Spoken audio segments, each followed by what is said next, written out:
میں ہوا جس میں ایک وائلنٹ موب نے سیکیورٹی فورسز کے اوپر اٹیک کیا، جس میں ایک سپاہی شہید ہوا اور 16 ہمارے سولجرز انکلوڈنگ این آفیسر اس میں زخمی بھی ہوئے۔ یہ ایک بڑی ریسٹرینٹ کا کام لیا سیکیورٹی فورسز نے جب ان کو اس انداز سے اٹیک ان کے اوپر ہوا، لیکن ساتھ جنرل رضا خان ایک بڑا آرگنائزڈ پروپیگنڈا مہم بھی جاری ہے وہاں پہ، جب لوگوں کو مس گائیڈ بھی کیا جا رہا ہے۔ آن دا کانٹریری وکٹم کارڈ وہ کھیلتے ہیں، مگر وکٹمز تو کل سیکیورٹی فورسز بنی۔ کتنا ڈینجرس یہ ایک برنک مین شپ نظر آتی ہے آپ کو بلوچستان میں، اور اس طرح کے ایکٹس جو ہیں وہ کتنا ڈینجرس ہیں پاکستان کی انٹیگریٹی، سیکیورٹی اور پیس کے لیے؟ General Raza Khan please. جی بسم اللہ الرحمن الرحیم۔ دیکھیں، میں سمجھتا ہوں کہ جن لوگوں نے یہ حملے کیے ہیں وہ نہ صرف بلوچستان کے ترقی کے دشمن ہیں بلکہ پورے پاکستان کی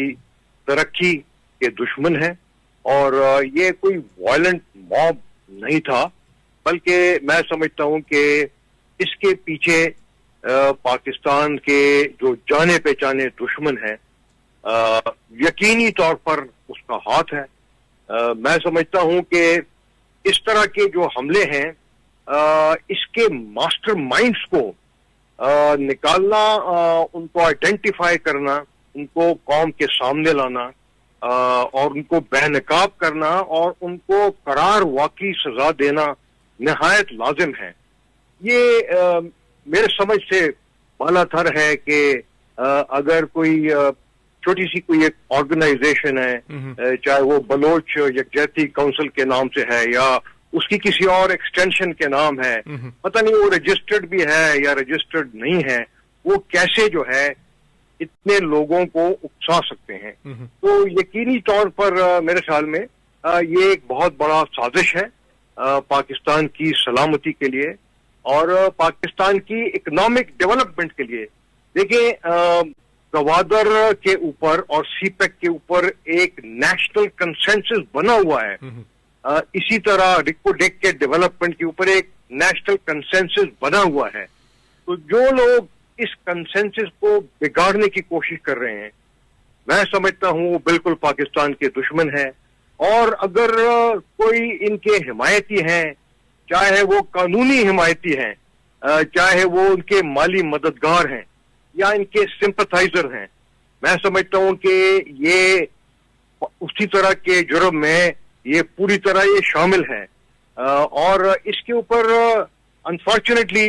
جو ریئیکشنز ہیں جو کہ آنے چاہیے تھے تمام محب وطن پولیٹیکل عناصر سے، وہ میرے خیال میں لیکنگ ہے، جو کہ بڑے افسوس کی بات ہے۔ اور میں یہ سمجھتا ہوں کہ ہمیں یہ بھی آئیڈینٹیفائی کرنا چاہیے کہ ان کو لیگلی قانونی طور پر کون لوگ سپورٹ کر رہے ہیں اور کیوں سپورٹ کر رہے ہیں۔ ساتھ ساتھ اگر یہ بات ہوتی ہے کہ وہ ڈائلاگ چاہتے ہیں تو وہ کس ٹرمز پہ وہ ڈائلاگ ہونی چاہیے۔ ڈائلاگ کی آفر تو دیکھیں، جو ٹرمز آف ریفرنسز ہیں وہ گورنمنٹ آف پاکستان کی طرف سے ہونے چاہیے، چاہے وہ پولیٹیکل گورنمنٹ ہو، پروونشل گورنمنٹ ہو، چاہے وہ فیڈرل گورنمنٹ ہو، اور اس میں یہ بڑا کلیئرلی مینشن ہونا چاہیے کہ بھئی اس طرح کی جو چھوٹی چھوٹی گروپس ہیں وہ کسی کو ریپرزینٹ نہیں کر رہے ہیں، ان کی نہ تو صوبائی پارلیمنٹ میں نہ فیڈرل پارلیمنٹ میں کوئی ریپرزنٹیشن ہے، تو ان کو کس نے یہ حق دیا ہے کہ وہ یہ دعویٰ کریں کہ وہ کسی کو یکجہتی کرانے کی وہ کوشش کریں؟ ان کو رائٹ ہی نہیں بنتا۔ تو ایک تو یہ پہلا پوائنٹ ہے، میرے خیال میں بڑا سیریسلی اس کو لینا چاہیے فیڈرل اینڈ پروونشل گورنمنٹس کو اور تمام پولیٹیکل پارٹیز کو۔ سیکنڈلی، جہاں تک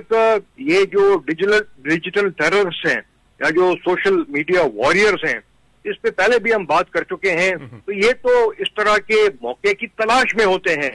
اور اس کو بڑا چڑھا کر پیش کرتے ہیں، اس سے اپنا فائدہ اٹھاتے ہیں، کیونکہ یوٹیوب سے اگر اس کے اوپر کلکس آتی ہیں تو ان کو پیسے ملتے ہیں۔ ان کی بھی جو پیکا آرڈیننس کے ذریعے سے ان کی آئیڈینٹیفیکیشن نہایت ضروری ہے، اور میں سمجھتا ہوں کہ آئندہ بھی میں کہتا رہا ہوں کہ جب تک یہ جو ڈیجیٹل پلیٹ فارمز ہیں ان کی جب تک پاکستان کے اندر ریپرزنٹیشن نہیں ہوگی، ان سے پوچھ گچھ نہیں ہوگی، اور جب تک یہ جو ڈیجیٹل ٹیررس ہیں جب تک ان کے خلاف سخت ترین کارروائی نہیں ہوگی، تو میرے خیال میں یہ اپنی کارروائیاں جاری رکھیں گے